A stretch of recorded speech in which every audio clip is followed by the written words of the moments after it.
Welcome, Kalani. Hello, thanks. Thanks for having me. Hi, Kalani. Kalani here is a longtime friend of We Play Well Together, and we're going to have a conversation about percussion. So, Kalani, let's jump right into it. I would love to hear your story. How did you come to love percussion, playing drums, start World Drum Club? We'd love to hear, yeah, maybe starting way back in the beginning. Did you have childhood experiences with music that were positive? I think my childhood was pretty typical in as much as I was making music on a lot of things, right? Including in the bathtub and in the kitchen sink with water and splashing and in the yard and playing on logs, by the fireplace and all that kind of stuff. So I think in that way it was pretty typical. I did decide to go into music because I wanted to play in a rock band with my buddies from middle school.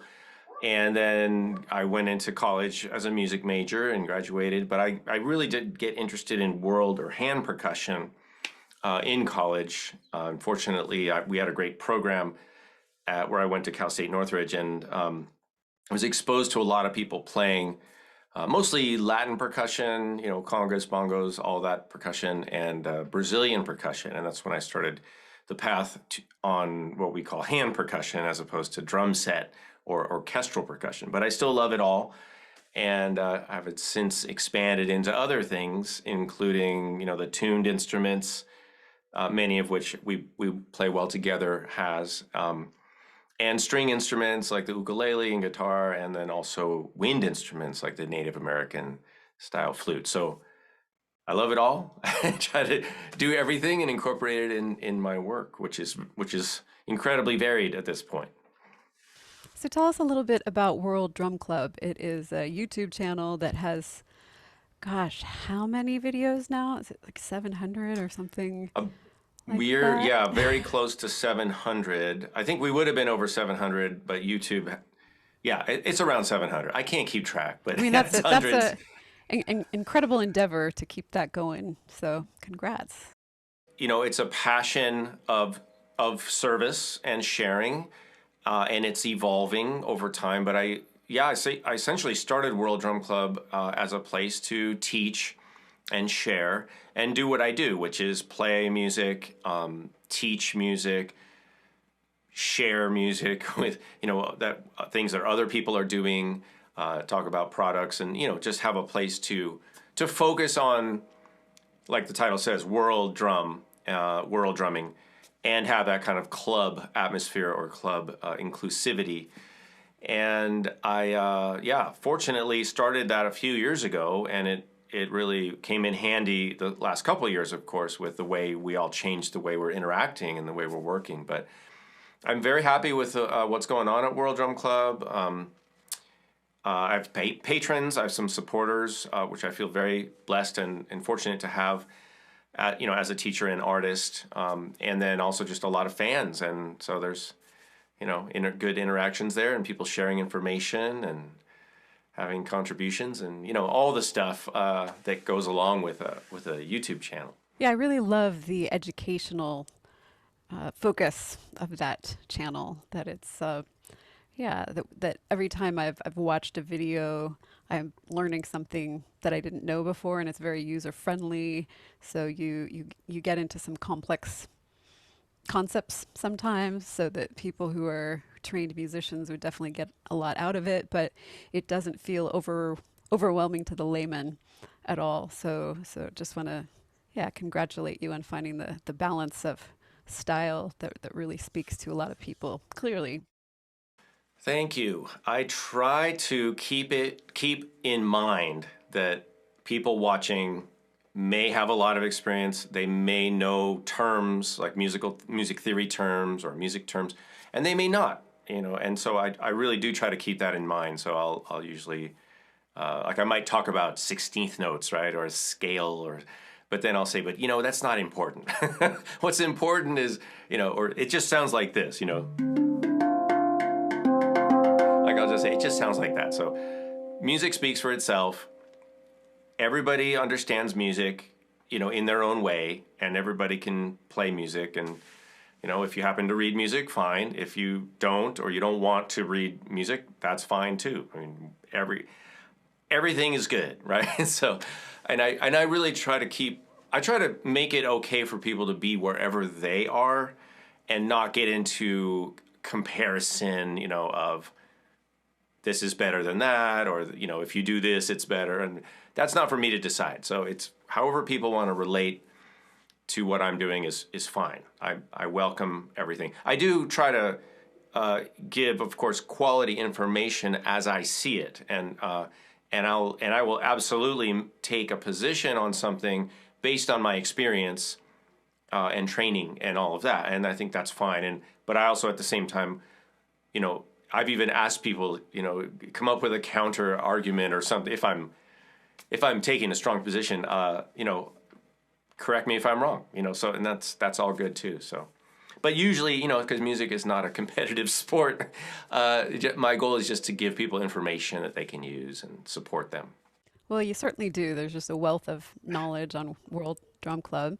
And you have done videos, I think, featuring almost all of our family of instruments. I know there's some videos with the handpans, with the Zenko Tongue-Drums, with the tinkatongs, the feel tone wooden tongue drums, the kalimbas, the sansula. I think just about everything. Maybe I don't know if you've done a monochord video. If you haven't, we should request that as a next ask, because some people play those percussively as well, even though it's not built as a percussive instrument. So I want to hear about what you have in front of you. I see a Zenko tongue drum and I see a handpan, a Spacedrum Handpan. So pretty. And both of these are made by Metal Sounds in France, and you have them so theatrically lit so that they're glowing gold and copper. Yeah. And we have multiple angles, so people watching can see it. Yeah, I do. So here's this. yeah, we want to Yeah. know, yeah, maybe play us a little bit, but also, tell folks in your beautiful educational language about these instruments, but also what it is about them that you really like and find particular, since you have had your hands on so many different instruments throughout the year. Sure. Yeah, I'd be happy to do that. So why don't we start with the little guy, the Zenko.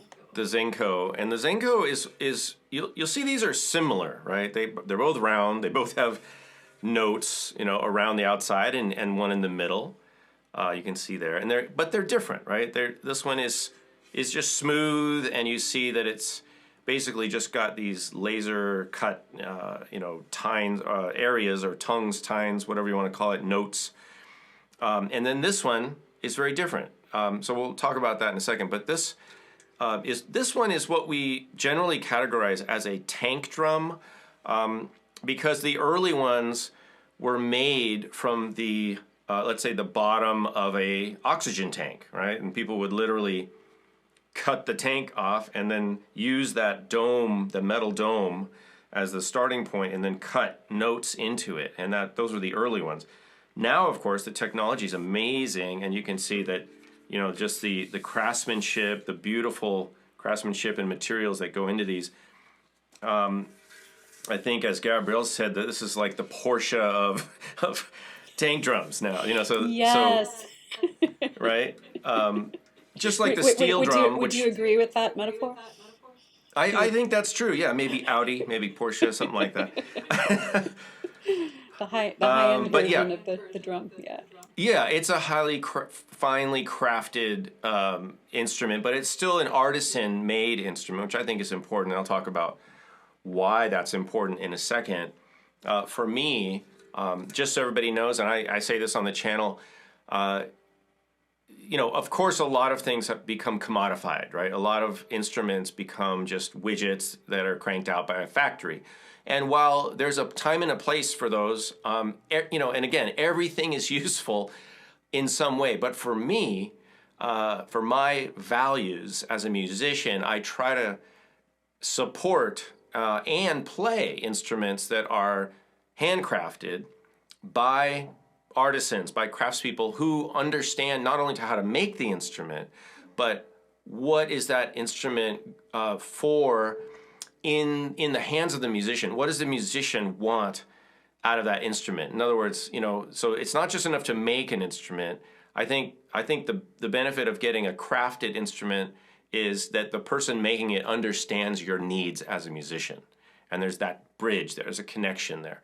So that's why I like all the things at We Play Well Together is that every single element of each line, each type or category of instruments is made by people who understand that. They know what they're doing. They're musical, they're artists, they're in some ways perfectionists and taking things to a really high level. And I don't mean to turn this into an infomercial, but that's just, I believe that, so I'm sharing. You can sell our products for us. That's great. But So- thank you for your kind words, and I'll just second that. All the companies that Gabrielle chooses are artisans, and they're all handcrafted, and so yeah. And it makes a difference. With any instrument, but I always tell people, you know, buy the nicest instrument that you can afford, or that you would like to afford, because it's just every time you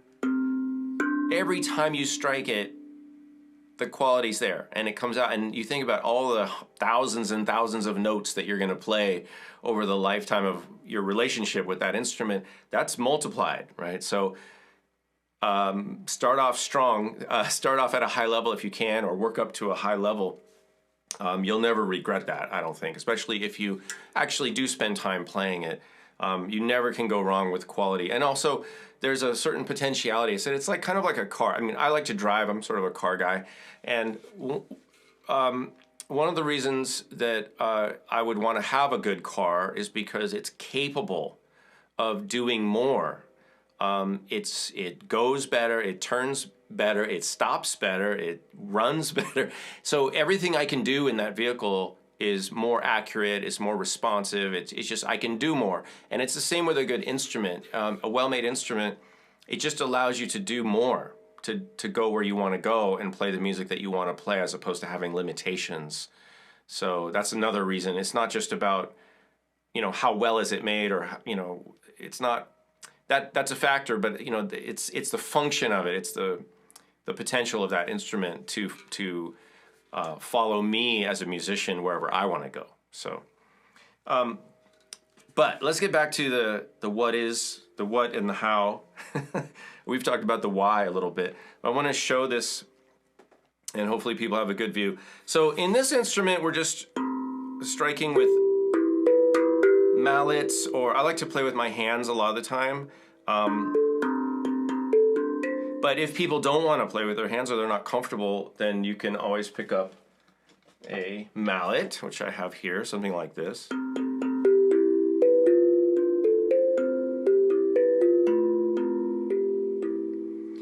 And everything sounds great together. So I'm going to put that in a stand. Right now I'm just using a snare drum type stand, but you can use a cymbal type stand and screw that in there. You can put it on the table with a little ring, which I have And somewhere. can you tell us which tuning that Zenko is? This is the Ionian, or we would call this it's basically, yeah, it's just like a diatonic scale, basically. So.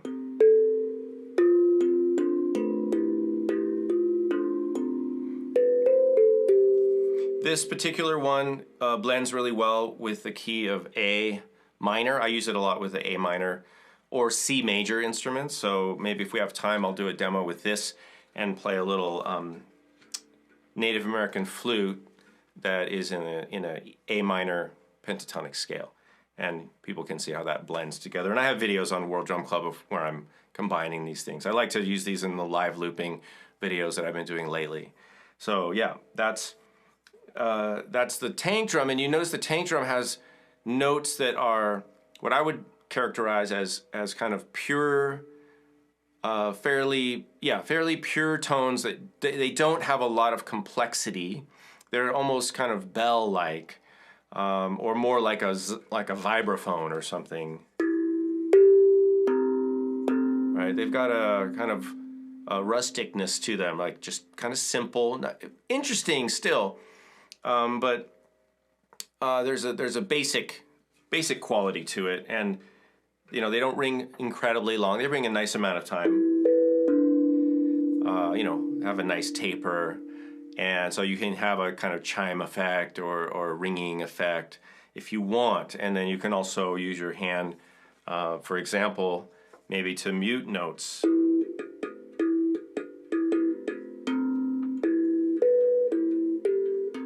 So you can follow the notes around and mute the last note you played while you play new notes, for example. A lot of fun to be had on these instruments. Like I said, mallets or hands, either one, both work. And so let me move on to the space drum right now, or what we call the handpan, right? Is the kind of common term.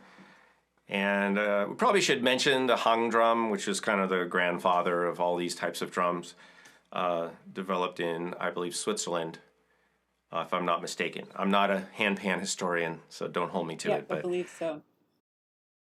Yeah, and so it's just a really amazing instrument that I believe, of course, was influenced by the steel pan, which is let's go to this view. The steel pan or steel drum, of course, is a concave instrument where you have different notes that are hammered in to the surface and then tuned. And this is similar, although it's flipped, right? This is a convex instrument, like a dome. And the notes are hammered in, the note areas are hammered in. But they also have another added element, which is these circular indentations, dimples, which just, it adds another layer of complexity. And you can hear, I'll stay out of the way of the sound for a second.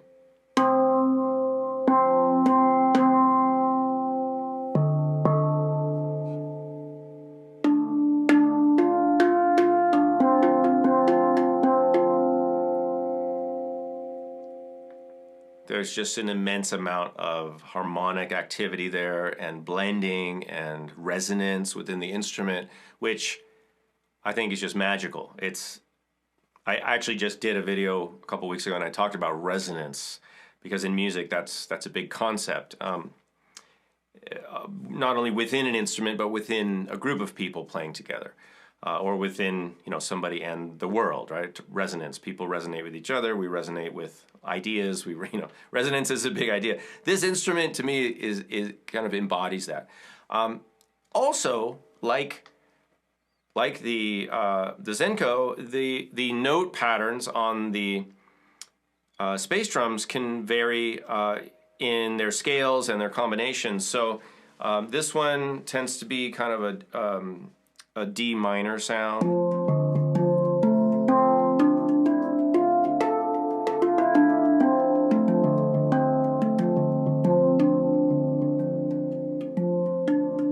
So everything blends. So if you don't know anything about music theory and you don't want to think about notes and scales, you don't have to. You can just play. And that's one of the nice things about these instruments. We call these fixed tuning, right? Fixed scale. You just play it and all the notes are there, and you can just kind of follow your intuition and make music, and you don't have to know anything about music theory or anything like that. And I think that's why we've seen a rise of them recently all over the internet. A lot of buskers like these, a lot of sound healers like these, musicians of all types. And I'm saying musician in the broadest sense, as somebody that's just conjuring the muse, right? Everybody's a musician. Because of that accessibility, the openness, and what I call the wind chime effect, right? All the notes go together. So just beautiful So instruments. Kalani, which tuning is that? Actually, let's explain to everybody the different names. So we have handpan as the general name of the instrument across many different brands. We have Metal Sounds France, the producer of the handpan, as well as the Zenko that we just talked about. And this particular this particular instrument is called the space drum by Metal Sounds, and then within that there are different tunings. And what is the tuning? I believe, so this is a kind of D minor scale sound. I believe it's the Atlantico. Yeah, it's got a little, basically, there's not that many different notes. There's, I think, 5 different notes, and then there's a couple that are in octaves.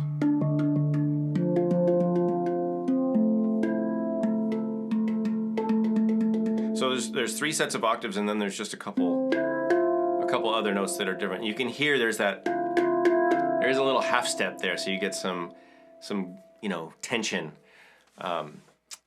in that. I like this scale. It's beautiful. It's very easy to play.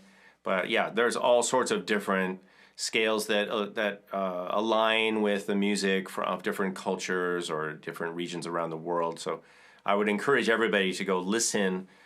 If you're looking for a handpan and you're not sure what you like or you're not sure what to order, then just go listen. There's samples all over the place. You can peruse and listen and take your time and Kalani, figure I out have a what you couple like. more questions. One is about these 2 drums together or apart, what you would use them for, and then also I wanted to ask about pitched percussion in general. With the Zenko and the space drum that you've both introduced to us, one has a certain type of quality and the other has a certain type of quality. So could you describe the difference as you experience it in quality, both in playing it and hearing it, and what would be different applications for both of those or different Sure. effects? Yeah, I'd be happy to do that. So, so you've all heard these now, but let me go in a little bit further and just point out that obviously we have some very low notes here. And I've got those facing me. Just I prefer to have the higher notes up here and the lower ones here. You can do it either way, but this the center or the ding note, generally speaking, you're going to want to use this as what we call a tonal ground or tonal center, right? Not to make a pun about it, but it's literally the tonal center. And this could be what we call the root or the home note, the grounding note of a piece of music. If I was singing, I might start.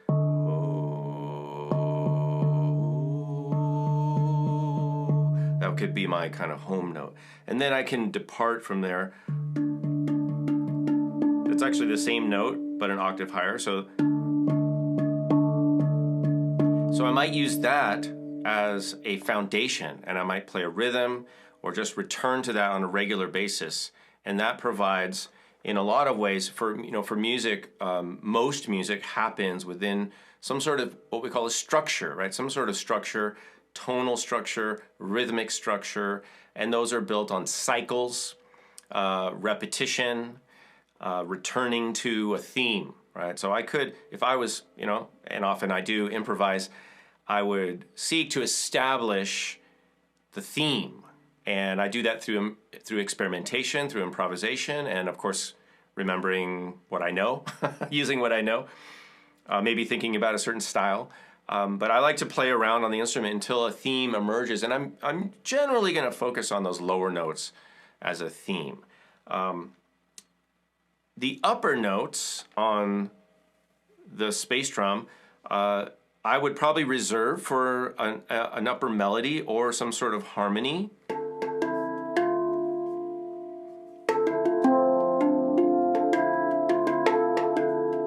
Something that could be developed, and just improvising on those notes, as I would on the Zenko. And the Zenko, of course, and these are in 2 slightly different key centers. This is more A minor, this is more D minor. So they will work together, but there's going to be some areas where there's going to be a little more musical tension between them. I think because this instrument has a more fundamental sound, I might want to use this one in this context. If I'm using them together, I'm going to reserve this one for what I would call like rhythmic, ostinatos or a little repeated phrase. You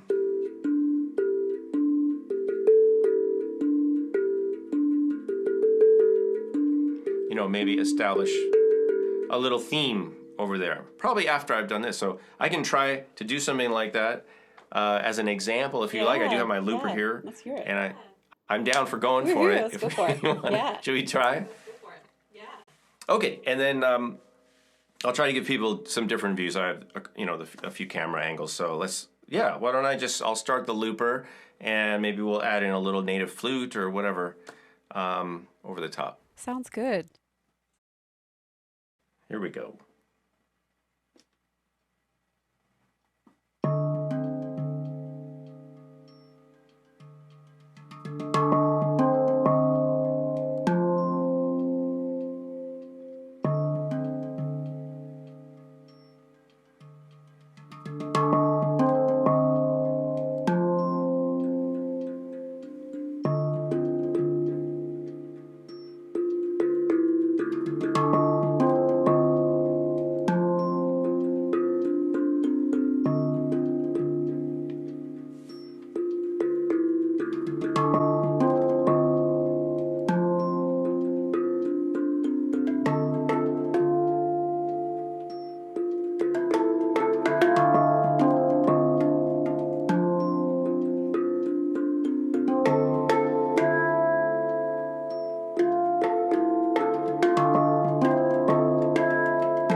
Okay, little example. Lovely.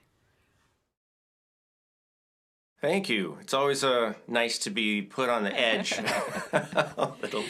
For those who aren't musicians, maybe you could walk us through what you just did. You were using a looping device. We could see it at the corner of your screen. Do you have a favorite looper that you use? Let's see. Sorry, I can't show. Well, I can move this a little. So this looper, you can see it down here, and the loops are getting recorded. And I can change the levels. So that's the first one I did here, and then I can blend them together. And this one is the Boss RC505 loop station by Boss or Roland. Roland is a parent company. And one of their brands is Boss, B-O-S-S, and this is the RC505. There's so many videos. It's been out for a while, so there's a lot of great instructional videos where people walk you through the looper, a lot of people using the looper. This one to do all sorts of different kinds of looping. I like this one a lot. It's very adequate for what I need. It gives you 5 different channels or buckets. You can put stuff in and mix it. You can add effects. You can do other things too, which I don't get into a lot of processing, but some people get very fancy with it. This one is kind of a tabletop looper. It's made to operate mostly with your hands. There are a lot of loopers out there that are in the what we call stomp box category, right? Which are more like foot loopers, made to press with your feet. Those are mainly, came up on the guitar side of things, and you will see some artists, create loops, playing, singing, etc., using those kinds of loopers. I like this one because it's fairly quiet, and when I am creating a loop, I don't want to have the sounds of clicking buttons, introduced into the music. So I like this one because all the sounds of operating it are pretty quiet. And then And the And quality then is good. musically, you started with the handpan, and then you added a little motif with the Zenko, and then another layer with the handpan, and then you brought this beautiful longer melody over with the flute. Exactly, yeah. And I was also able to add a little bit of reverb or a lot of reverb. The early ones I didn't have any reverb or that kind of hall effect, the echo effect. I did the more dry, and then I added reverb for the flute. And that's something that also, as you get better at operating whatever setup you have, you can make those choices as well, and try to add effects based on what you're doing, the instrument or how you're playing, as you like, and you can record that in. But yeah, that's what I did. I think I did pretty much what I described, just creating some sort of foundation, a grounding foundation. And then I added something that's like a little bit of a counterpart or counter melody, and then another counter melody to that after improvising a little bit and playing over it. And in that way, I can build it. In other words, create something and then play with it, and then add to it, and then play to that. And then sometimes I also deconstruct what I've done, and I'll take parts out until we're back down to almost nothing. But that's the wonderful thing about having it's like having a little mini recording studio right next to you, and you can shape music as you like. And for those of you who are out there maybe thinking, maybe you're in more of the sound healing category or sound therapy, or you want to accompany things like yoga classes or meditations, you could even use an instrument like this and bring up different sounds, chimes, kalimbas, the tinkatongs, different rhythmic elements or longer sustaining elements like what your specialty is, which is like the monochords and those beautiful lush, harmonic tonalities. So it's wonderful to have all So that at much, your fingertips. Kalani. Just have one more kind of layman's question for folks again who are not musicians. So this is super basic, but I think it's great to touch upon this notion of pitched percussion. So many of the percussive instruments, of course, the drum heads also have a tuning to them, right? The drums I see behind you. So I guess all drums have a tuning, but there's a difference between drums where you're playing them mainly for rhythm than when you're playing them melodically. So can you just speak a little to that and why folks might gravitate towards pitch percussion versus other kinds of percussion? Yeah, well, I think there is a progression from what we call unpitched percussion, generally a hand percussion category, and pitch percussion, which really I think started. And again, I'm not a musicologist or anthropologist, but I think it's fair to say that pitch percussion probably started with things like the tongue drums, like the tinkatongs, right, with like a log drum. Something like that, and then as metal came into the picture, moved over to the metal sounds and metal instruments, in addition to the other tuned percussion that you could have. But those are the two main categories, right? Wood and metal. Early on, of course, we have just the unpitched. But why would you move to the tuned metal percussion, whether that's kalimbas or tank drum, handpans, tinkatongs?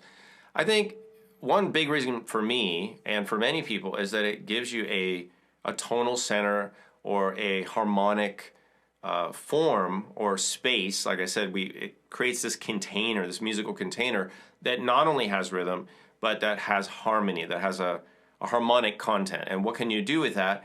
Well, one of the main things you can do is you can play with other musicians who do play tuned instruments like the flute, and certainly singing. So you could, if you like to sing, you could get any of these instruments and then play it and then just sing over it. Now, you could say, well, yeah, okay, I can sing over untuned instruments, right? You can. Of course, I could sing over any of these instruments. But when I sing with the handpan, I'm not just singing over an instrument. I'm singing with an instrument. And when we, music is all about relationships. So if I have something like this that has a tonal component, it just allows me to create all sorts of different relationships with that. And in music, and not to be trite or anything, or cute about it, but I heard somebody say, one and one sometimes equals 11.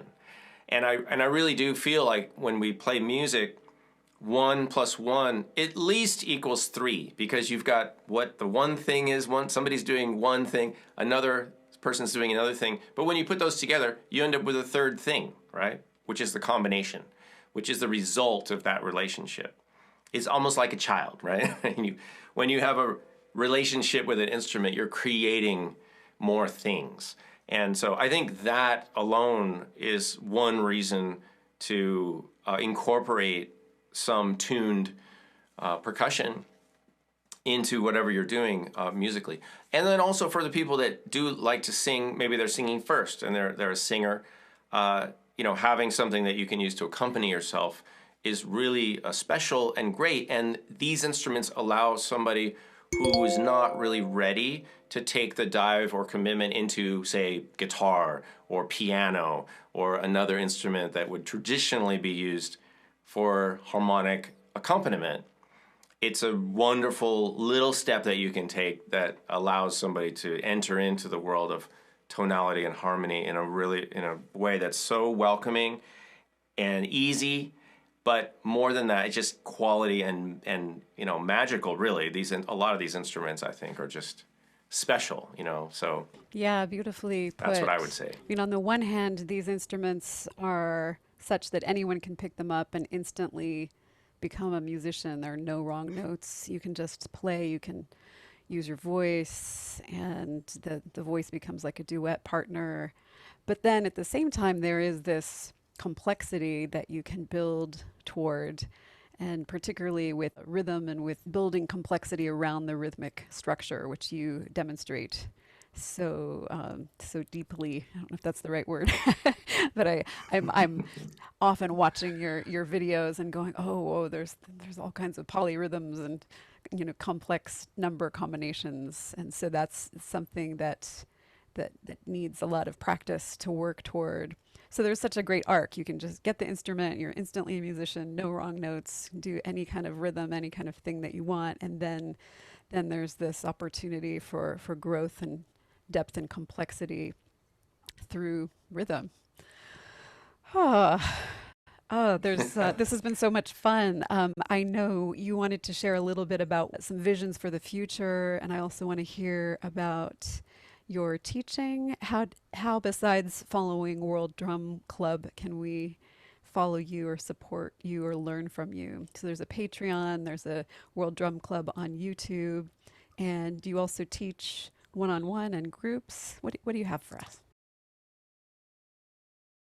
Of course, yes. Thank you for asking. And like many teachers and artists out there, I do a variety of things. I would point people towards World Drum Club, of course, first, because it's free, it's there, go explore, pick up things, get some ideas, get some lessons, follow your path, whatever you decide that path is. Aside from that, yes, I have a Patreon page, patreon.com/Kalani. I'm putting up a lot of special content there, exclusive content, full courses over there, all for whatever if you join, there's a courses level, and then there's a private lesson level in addition to the kind of common everybody level. That would be great for people that want to study, that would like to make progress and really study and learn and play an instrument like conga drums or djembe, or I've got some on the handpans, and but common instruments, including ukulele, including the Native American flute. And I also have courses there on music facilitation. I'm doing some on therapeutic music making and sharing some of my practices, recommendations, findings for people that would like to facilitate other people making music, so for group facilitators. There's information for you over there if that's you. And then also, yes, I do teach private lessons. I have students from all over the world, and I'm happy to do that either through Patreon, or people can just go to my personal music website, which is kalanimusic.com. And then finally, a new element that I've been incorporating that is a combination of a couple passions of mine. One, music and teaching. And the other element is what I guess I would classify in the spiritual, philosophical mindfulness category, which I know many of us are interested in. And of course, we should be interested. I hope everybody's at least a little interested in that as a general category. And so what I've been doing is creating some live stream looping lecture events, and I call them Music Mindfulness. And I try to do it every Sunday, and I call those my Sunday service. And because also I believe that anyone who has anything they'd like to share or teach can do it and should do it. And so you don't need permission from anyone to be of service to the community.